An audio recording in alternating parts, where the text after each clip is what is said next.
Yeah, I'm sure. I'm But sure.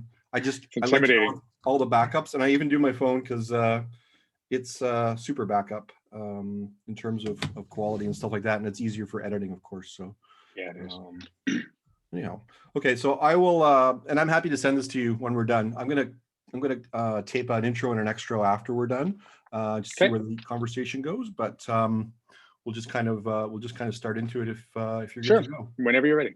Okay, we'll go in three. And so we welcome Kevin Newman to Speaking of Media podcast. Kevin, thank you so much for taking the time to be with us on the cast. Thanks for the invite. There's probably no one higher placed than you in this country to speak and consider the state of journalism here in Canada and around the world. Your resume is just a string of superlatives. But two things to start. One of us went to journalism school, and the other one realized an amazing journalism career. And the second one is many communicators might know and easily identify with the call letters CBC, CTV, CIII, and ABC, but they may not be aware of CHRW. Hmm. Can you kind of string a few of those letters together for us, just to kind of? Well, I didn't go to journalism school, but I played in journalism when I was at Western. I helped start up a news department at the campus radio station CHRW, and sort of I went and ordered a couple of books from the Columbia School of Journalism one summer and started reading about journalism. I was kind of interested in it. I wasn't sure it was going to be my profession, but I thought, well, university is a great time to try stuff out. So I taught myself that summer, according to these books that Columbia had put out, and then we started up the station. And I made my mistakes by doing instead of sort of classroom work. And I mean, I think the benefit of it was that I understood that there were real stakes. That if you did make a mistake, you were broadcasting. You weren't just giving a project to a prof. So that was a good early lesson, that you have to be really, really certain about what you put out there, because you have to stand by it. And there's always lawyers at the ready if you've made a mistake. I imagine, and I've heard you say previously, that curiosity was a real driver for you. You weren't in journalism, but what was it that sort of lit a fire under you? Well, it's interesting. I was always interested. I was always a news junkie. From the time that I was a teenager, I'd be the guy that'd be watching conventions. I watch inaugurations, I watch election nights, and that would be my jam. So I was always interested in journalism. I wasn't sure I was tough enough for journalism, and so that's why the campus radio was so good. But I remember this very clearly. I was working at CHRW. We were up and running. And I called the London Theatre because I wanted to interview Leonard Nimoy, who of course spent years as Spock on Star Trek. And he was in London on a one-man play about Malvolio's brother, Da Vinci's brother. Da Vinci's brother Theo? I think so. Anyway, and I called up and I said, yeah, this is Kevin Newman from CHRW. I'd like to interview Mr. Nimoy. And the answer came back, what time would you like? And I thought, holy cow, like this journalism thing, if you represent by, an organization, you can get a backstage pass to anything. And, I have a wide interest. And so theater was one of them. Sports was another. News was another. And it was amazing to me that I could get as close to the front of the line to witness things and to talk to people as anybody can. That sounds very familiar to somebody I know. Being able to kind of get backstage, get behind the scenes of avocations or things that you're interested in, it can be a wonderful way to open those kind of doors. Yeah, you learn a little about a lot. You don't learn a lot about a little. So you can like if you're like me and you have like a wide variety of interests, and most of the reporters generally are general assignment reporters. They're not experts at anything, but you could have a dinner conversation about a wide variety of things. I love your insight about, you can go out and find out about it, but when you're actually reporting on it, you have that added pressure or that added check that you need to be good at it, and not only be accurate, but in some cases, if you're in broadcast, perhaps even entertaining with the way that you provide or relate the information. No, and that accountability piece I think is really important because lots of people say, well, I read it, I read it on social media. And one of the things I tell people, and some of them are my friends, and we've just been through an incredible, and we're still in it, an incredible era of misinformation, disinformation, is that if you're a professional journalist, you have to stand by your work because it can be challenged because you're posting it on CBC, you're posting it, you're reporting it on Global or whatever. And so people can sue you if you're wrong, if you defame somebody, if the information is inaccurate. The thing about social media posts is they don't exist anywhere. It's a platform and they're all over the world. So the legal profession can't go to Twitter and say, I'm going to sue you in Ontario because of something that I read in Ontario. You can't get them. So the thing about social media is that, and this is what I tell everybody, is that like, there's no accountability if you're wrong. But if you're a journalist, there's enormous accountability if you're wrong. People will sue you for, and I've been sued for millions. Thankfully, none of them worked, but they try to intimidate you that way. And so there's an accountability side to what journalism is, and there's no accountability on what you read on social media. And back in the day, we used to hear about, integrity, trusted media. Some news organizations would use that as taglines for the news organizations that they supported and so on. But that's really one of the separators now. I know that you're an advocate for investing in trusted and obvious news sources, and trying to speak in how that intersects or interplays, I suppose, with social media. What else really separates someone from, now that most people have sort of the means of production, I like to say, in terms of being able to produce news or stories? What onus is on traditional news sources to separate themselves from less than reputable or fringe type media? Well, I think traditional mainstream media needs to be, much more transparent and explanatory about their process. We're still not explaining how we reach the conclusions that we reach well enough. We still think that there are enough people out there that will trust us, and frankly, there aren't.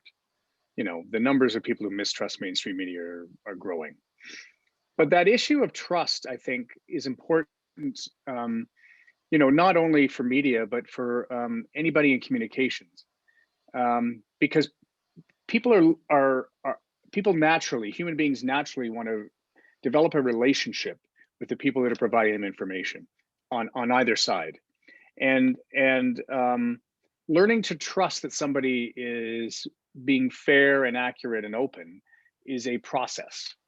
So if you're a company, your brand isn't just what you broadcast, in the same way that what I say isn't just that.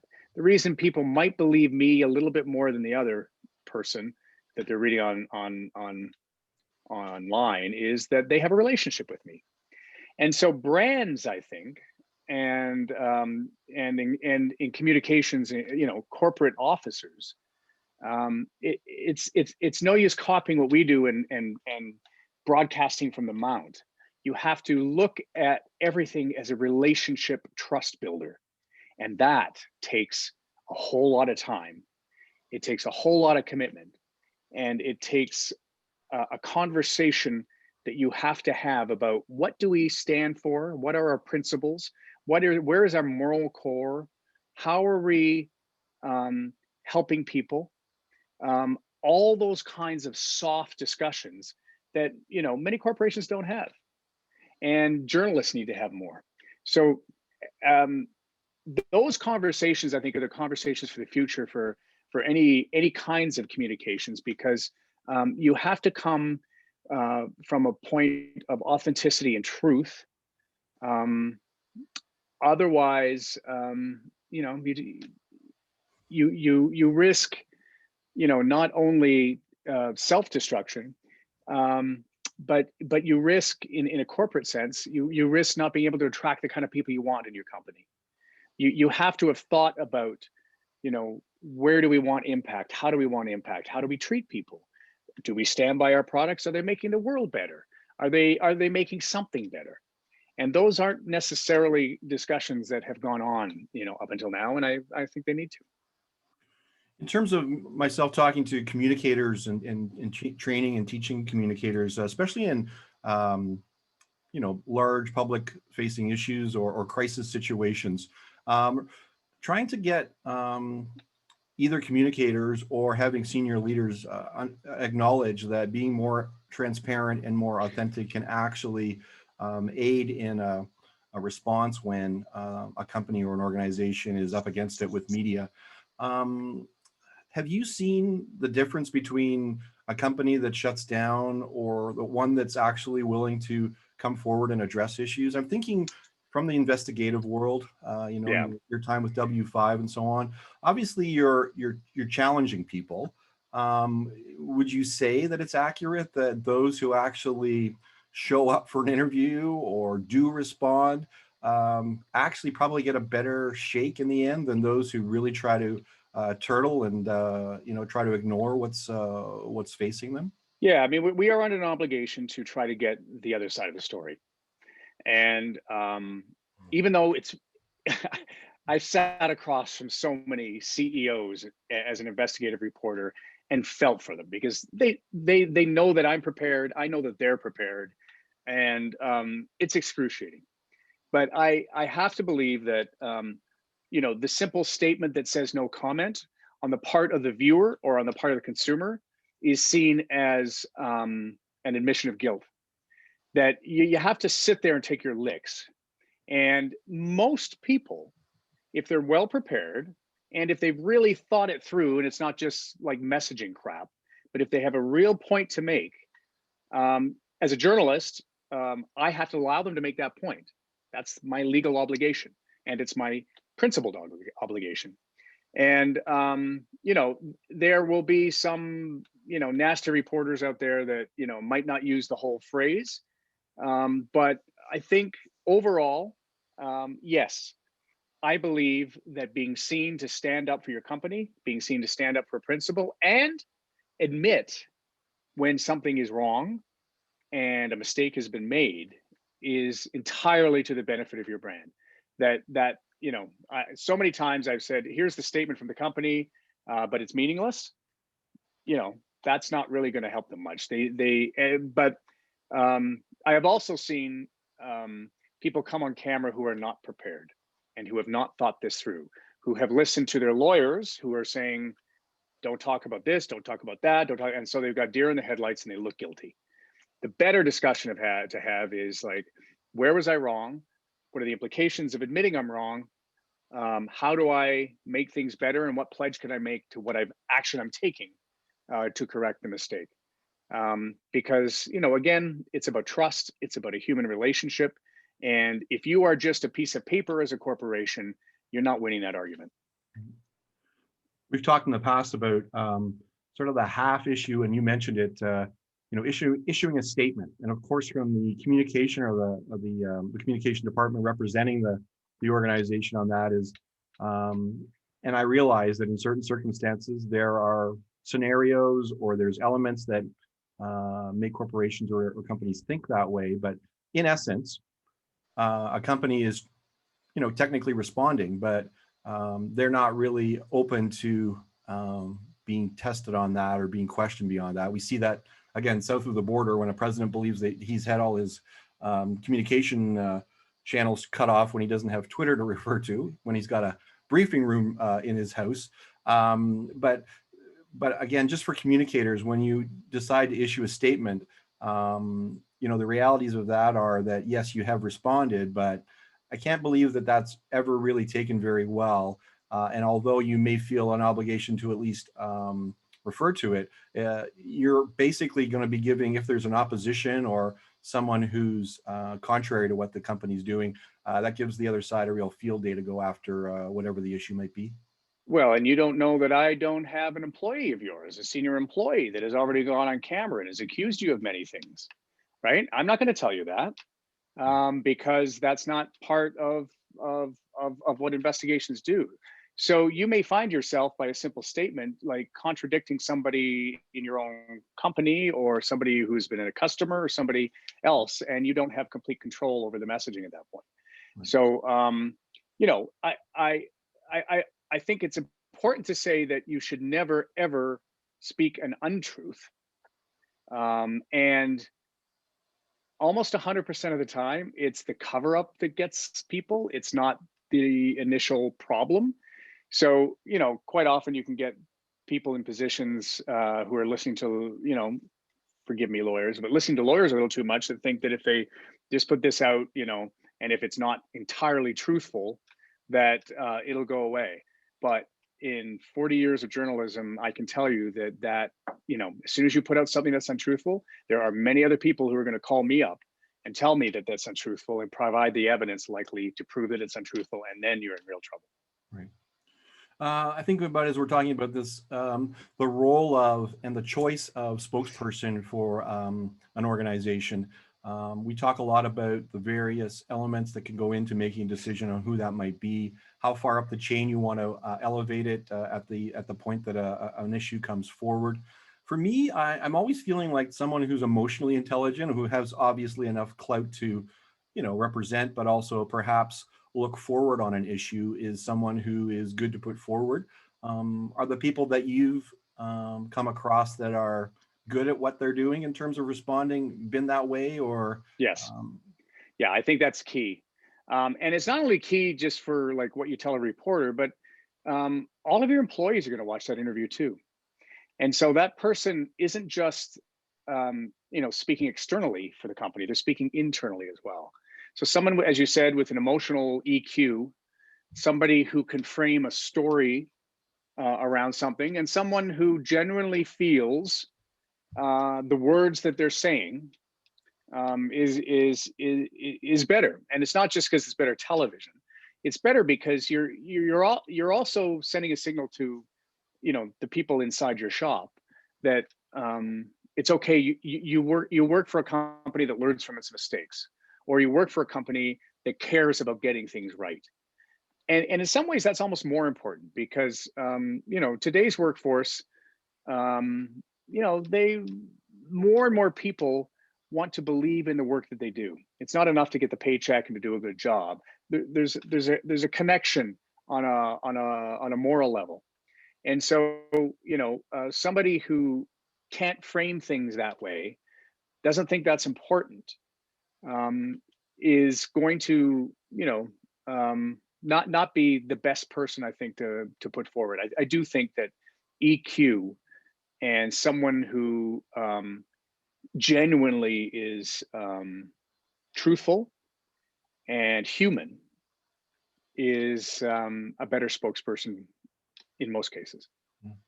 I want to come back to a few of those things, but I also want to, I think most of our audience will know exactly the trajectory of your career, but just want to go back a little bit here and just sort of validate all these things that you're telling us and why it's so special to have you on the show. So in 1994, you had already worked for Global and CTV, and you would have been anchoring, I guess, midday on CBC News World. Is that correct?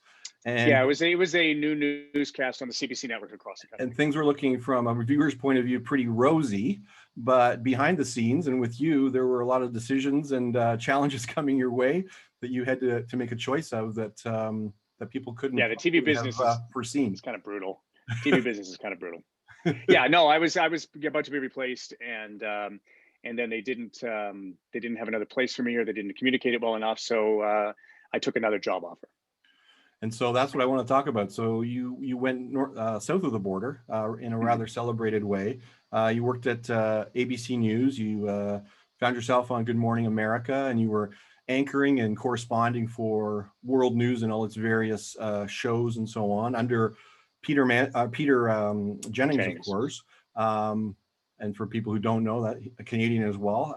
I'm always curious to know how much the Canadian heritage was referred to in the newsroom, because it certainly was never really very evident on air. Good time. It was sort of a morally safer secret, I've always said. You know, it was like this little club. I mean, and then Peter Jennings put it right. I mean, the Canadians in news organizations in the States have a distance. It's not our country. And so we report on it perhaps a little bit more critically and a little more clearly, because we're not as fully vested. Although Peter later became an American, and especially after 9/11, that sort of convinced him that he was American and Canadian. Right. And I sort of came around to that as well. But yeah, no, it was you know, looking at anything with a level of distance and a level of dispassion is better. You know, when you're feeling sort of enveloped in emotion, um, it can be tricky. I mean, it can be, it can. There was one place though that it was a negative for me, and that's, you know, I hadn't grown up in a country where, you know, a large majority of people were African Americans, and so I wasn't as attuned to the racial prejudice that they grew up with as I needed to be if I was reporting in America. But I had many great buddies and friends that schooled me in that, African American producers and many others. But yeah, so in many ways it was better. In a few ways, it was a disadvantage. And then in many respects, you could have been the next, if there was this, the next Lloyd Robertson or the next Knowlton Nash or Peter Mansbridge. You were up for anchoring both of those national newscasts at one point, I believe. But your career, for different reasons, went a different way. I've got to think, as sort of a fairly close watcher, that that might have brought a great variety to your career that you might not have otherwise been pursuing, but it kind of fell into and really took advantage of? Yeah, I mean, after the American experience, which was good, I learned a heck of a lot.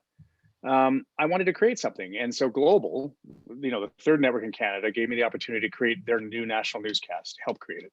And so we created Global National, and it's still there. And anyone watching this that's created something that lasts, it's really special. It's like a startup that succeeded.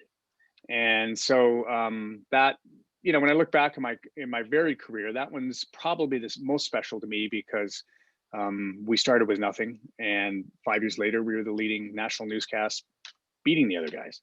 Yeah. So that felt really good because that was creation, and that was me and a very small group of people acting on instincts and trying to find a new audience for national news where one hadn't existed, and it worked. Yeah, it was amazing. Congratulations.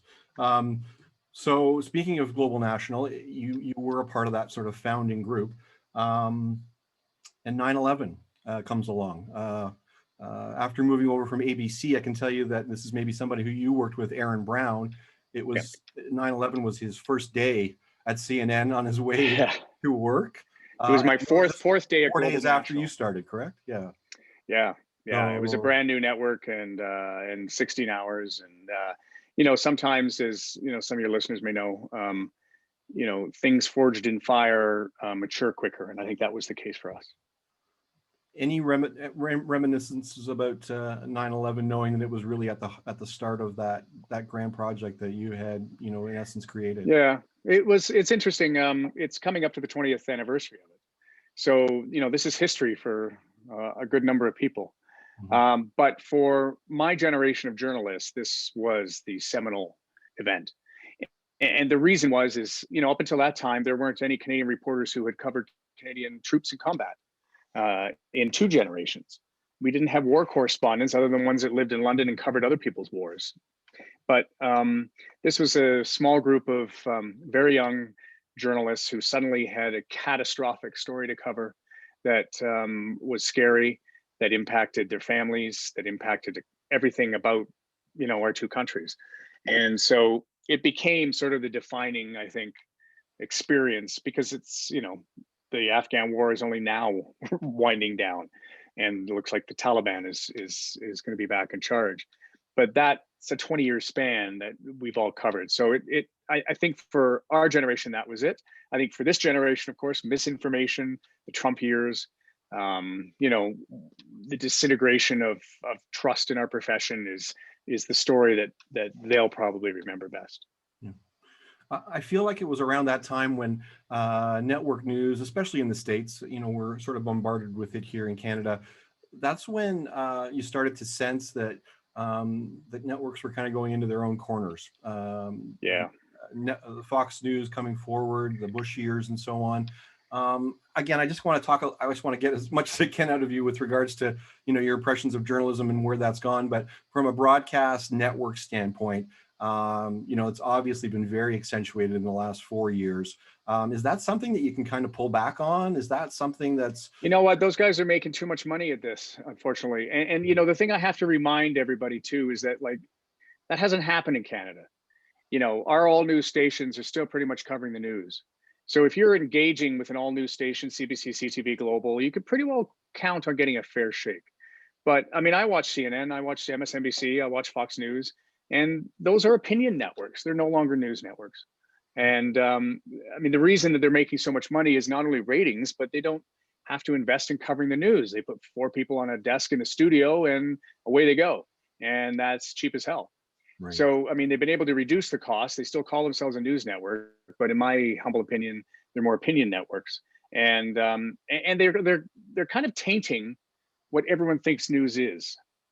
I have many discussions with friends of mine about how, news is all opinion. I'm going, yeah, those guys are doing that, but they're actually really small amount. Like if you look at the leading ratings of CNN in all of America, maybe 1 million, 1.3 million at their highest. That's the same audience that Lisa LaFlamme has at CTV National News. So because we're in the business of communications, they loom larger than they do in reality. So what I try to do is try to remind people that, yeah, they're the opinion networks, but not everybody is doing that. And in fact, you reach a bigger audience on the CBS Evening News or ABC's news or CTV National News. And that is a balanced, real journalism. But unfortunately, it's not as fiery and it's not as, it's not as electric and maybe it's not as entertaining. So, that's sort of my view of the landscape right now. I look at your final year sort of doing work on W5, and I think about 60 Minutes. Do you still feel that there's still an influence in investigative network journalism? Not as much, to be honest. I mean, the numbers, there has been a reduction overall, but more people watch 60 Minutes than any other newscast, and they're always in the top 10 in the United States. People forget that. I worked at W5. We for 5 years. We went up against Hockey Night in Canada. We had the worst time slot you could possibly have in Canadian television, and we averaged between 600 and 1 million viewers on a Saturday night at 7 against hockey. So my answer to your question is yes. Those are still influential. A lot of people still watch them. Not as many as used to, for sure. There's been a decline. Although not in the last year. The news has never had more ratings this year than it has in the last 15 years. But if you think you need to get on BNN or you need to get on the all news networks, understand that you're not reaching many people if that's what you want to do. If you're all going on BNN, you're reaching the traders. If that's what you want to do, then go to BNN. But like that's 35,000 people, right? They're influential. But if what you want to do is to reach your customers, if you want to reach the masses, you can go on the all news networks and get maybe 75,000, or you can still try to get on, any national newscast and you're over 600,000. Right. I mean, there's still powerful draws. The audience is older, no question. And how do you reach a younger audience? Well, I think you reach a younger audience by imagining that if you, as a company, begin to think about investing in content creation, we're beginning to see that, right? We're beginning to see some of the big brands that are creating content that really has nothing to do with the brand, other than a feeling, other than an association with somebody whose principles are good. Kaepernick and all that stuff, right? So if you're a big enough company, because I've heard this so many times, like the content stuff seems like a lovely little thing off the side that you can do, around, something. But I believe that brands and companies and CEOs that understand that an investment in content puts you in a place in people's minds in a way that advertising won't, and in a way that public relations doesn't do much of. Public relations, I think, is great for when you're in trouble, but if you really want to engage people's minds, you have to start thinking about authentic content that's good and well funded and done by professionals. And then you've got space in that mind space, because I mean, we all know young people, they've been marketed to hell and they have huge bullshit meters. Yep. And so, you know, imagining that you can talk to them the same way you would talk to people our age, it's just not true. Yeah. I mean, you've interviewed world leaders, celebrities, athletes at Olympic Games, you know, people who found themselves in the news because of tragedy. Has that human connection or that human story changed much over the years now that we've got more ways to echo it out? Or is it, you know, at the heart of it, a great story is a great story? Yeah. Great story, well told, period, end of sentence.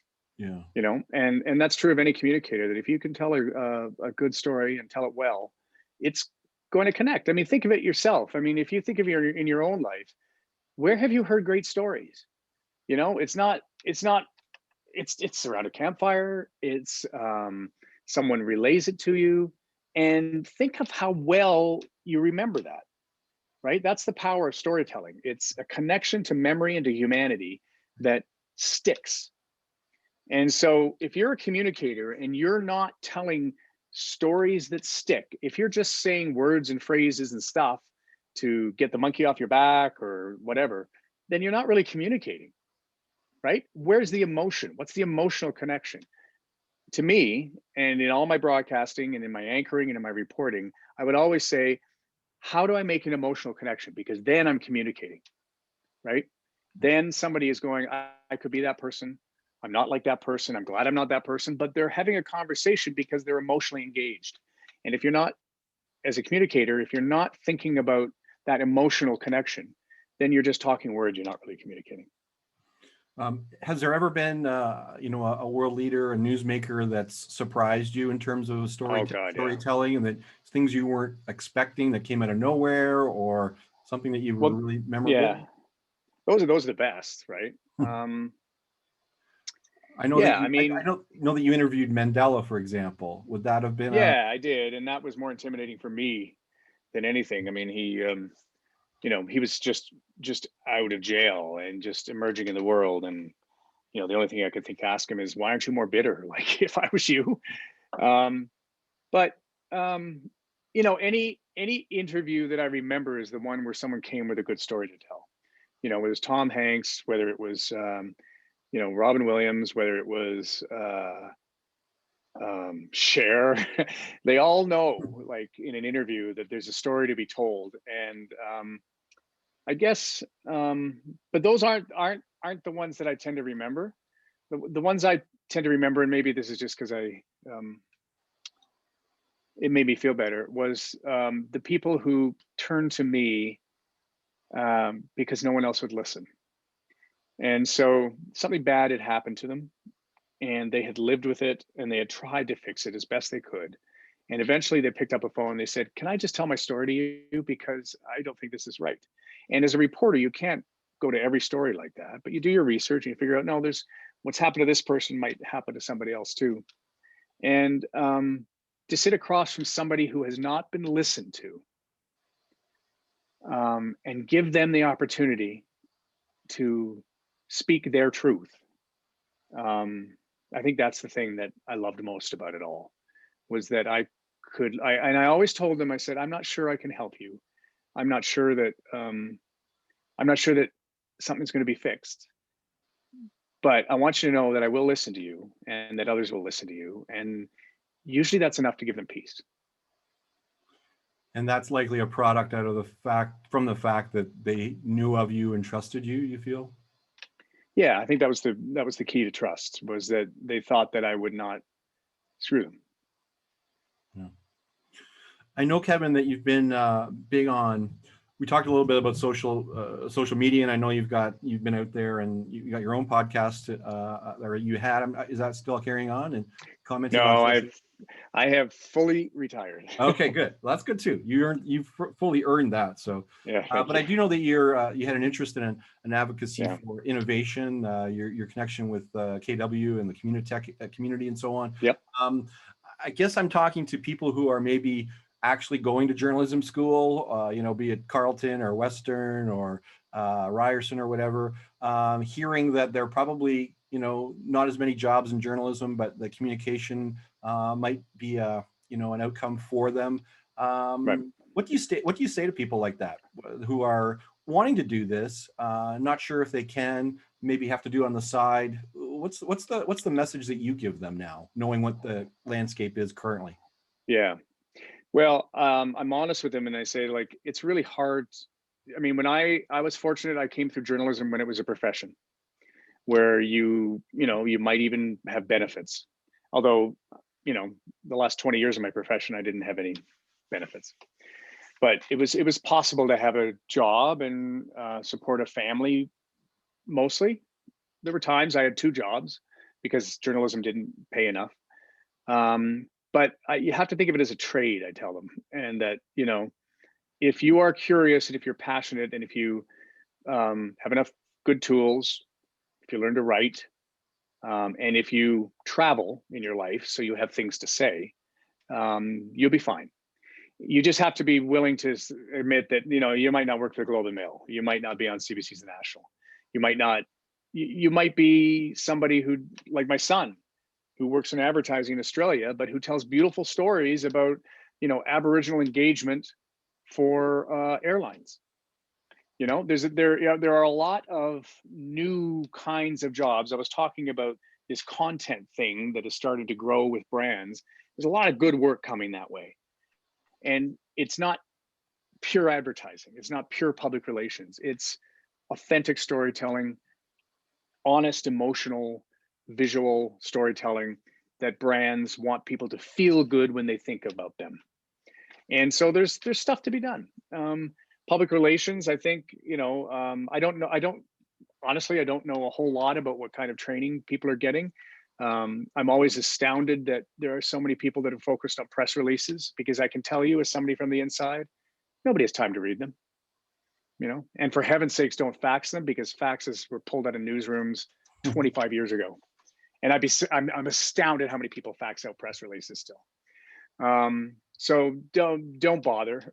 It's good for the record. You can, if someone wants to refer to it and Google it later, it's for that. But if you think any reporter is going to pick up a press release and run off to interview you, not usually. You have to work harder at it, and you have to develop relationships yourself with people, and again, you have to be trustworthy, and you have to be honest, and then you have to project that. And if you are successful at that, then you'll be able to tell stories in many different places. And that probably goes for both sides, as I like to say, of the media microphone. And if we were all going down that road a little bit more consistently, we'd probably have a little bit better understanding of the world around us. And so, true. Yeah. Kevin, I really, really appreciate you taking the time to join the podcast. Talking about authenticity and being genuine. You don't know that I know what a great guy you are, but we've certainly kind of crossed paths. I've watched your career really closely and really admired, all that you've done, thanks, man. the decisions that you made. And I think, Canadians are really proud to know that you were one of the guys that was in the front row of, making news real for people in the last 30 years. And, on behalf of them, I want to thank you. And I know that your humanity shines through, not just in the work you've done, but certainly through the time and the insights that you offered us here today. So thanks again. Oh, thanks, I know you're retired, but I hope you'll keep finding ways to tell stories and keeping people honest in the way that they tell stories. And I really look forward to seeing maybe a little bit more out of you, even if you're not, punching the clock from 9 to 5. All right. Listen, that's very kind, and you're very generous. Thank you. All right. Mr. Kevin Newman here on Speaking of Media. And I'll add the intro or the extra after. So sure, man. Thank you. That was very kind. Thank you. Wow. I hope it was useful. Well, and I really appreciated you. Speaking to the audience. That was beyond the call, but people are going to love that. So and I'm going to love it because it's going to help me reach that audience that's already kind of identified itself to me. So I do appreciate it very much. Well, it is hard. I mean, I did. I had took a year off between Global and CTV, and I tried to like get into CEOs and explain to them the kind of things that I feel that are true. And it's tough, man. Like, these are all MBA guys that are told that the media is the enemy, and it is a very tough slog. So I hopefully, you know, if any of this helps make them believe that it's actually in their interest to think in a much broader way, then I'm happy to help. So I'm going to edit this down. I'm happy to show it to you if you want before I send it out. If there's anything you were thinking in the back of your head while you're saying it that was you're wondering about, but I think that was pretty straightforward from my point of view. Yeah, no, I think it's okay. The only thing I get concerned about is if it's posted on YouTube, just what the stuff is around it. Yeah, that's my only concern. Okay. Well, right now it's the podcast, and if there's anything beyond that, then I'll let you know what that is, and you can say yay or nay to that. That's cool. Fine by me. Okay. All right, Kevin, I really appreciate it. I appreciate you responding, and good luck. And good luck to you, man. It's a tough time to be doing the hustle. So we'll figure it out. I'm glad I could help in a small way. All right. Take great care. Cheers. Bye now. All right. Bye-bye.